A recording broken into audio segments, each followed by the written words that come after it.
আমার অনুরোধে সে তাণ্ডবের কাজ করলো এফডিসিতে আরো বেশি বেশি কাজ হোক, এটা আমার প্রত্যাশা। ভাই ভাই সরেন না, ওই যে এটা আমার ফ্রেম তো, এটা আমার ফ্রেম তো। এখন থেকে কয়েক মাস আগেও, ধরেন বছর খানেক আগে বা মাস 8-9 আগেও কিন্তু এফডিসি আসলে মানে কাউকে খুঁজেও পাওয়া যেত না। আর এই সময়টা তো মানে এই যে এখনকার যে সময়টা 1:30, 2টা, 3টায় কোনো লোকই থাকতো না। সন্ধ্যার দিকে হয়তো কিছু লোকের আনাগোনা হতো আড্ডা মারার জন্য। জিনিসটা আসলে খারাপ লাগতো। এখানে আসলে জীবনটাই তো এখান থেকে শুরু। এখান থেকে এখানে কাজ করেই তো দর্শকের পরিচিতি পেয়েছি।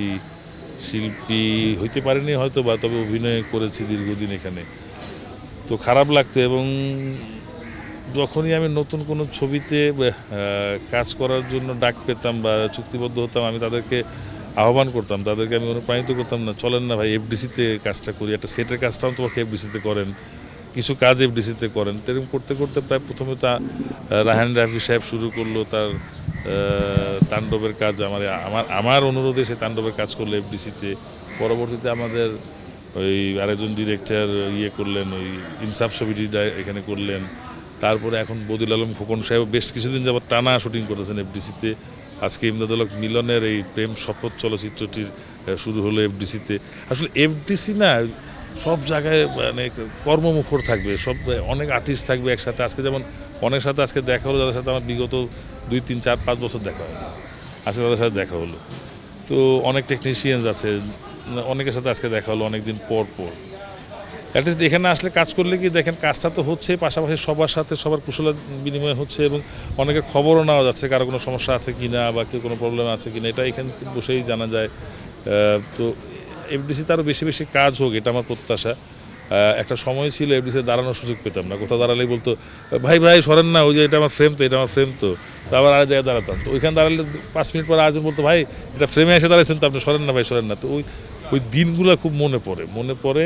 তো আজকে যাই হোক 3 পার্টির মনে শুটিং হচ্ছে এফডিসিতে, মাশাআল্লাহ খুব ভালো।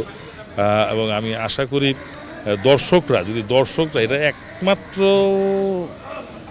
বন্দোবস্ত হচ্ছে দর্শক, আমাদের প্রিয় দর্শকবৃন্দ যারা চলচ্চিত্র দেখেন, আপনারা দয়া করে সিনেমা হলে প্রতি সপ্তাহে একবার যান, গেলে আমরা এরকম বেশি বেশি ছবির কাজ এফডিসিতে করতে পারবো। অনেকেই কাজ করতে পারবেন, যাদেরকে আপনারা অনেকদিন দেখেন না তাদেরকে দেখতে পাবেন। তো আপনাদের প্রতি এটাই আহ্বান যে আপনারা প্লিজ হলে যে ছবিগুলো দেখেন। আমার একটা কৌতূহল আসলে, আপনি হচ্ছে খলনায়ক হিসেবে আসলে চলচ্চিত্রে অভিনয় করেন, আপনি প্রতিষ্ঠিত। হ্যাঁ, তো ফ্যামিলিতে এটা নিয়ে কখনো বিব্রতকর পরিস্থিতি পড়তে হয়নি?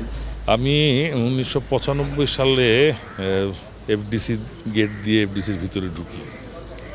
2025 সাল, পুরোপুরি 30 বছর। প্রতিবন্ধকতা থাকলে কি এতদিন কাজ করতে পারতাম? না, সাপোর্ট ছিল আমার। হয় না যে বিয়ে করতে গেলে বলতেছে খলনায়কের কাছে বিয়ে দিব না। না, আমি বিবাহিত, আমার সন্তান আছে।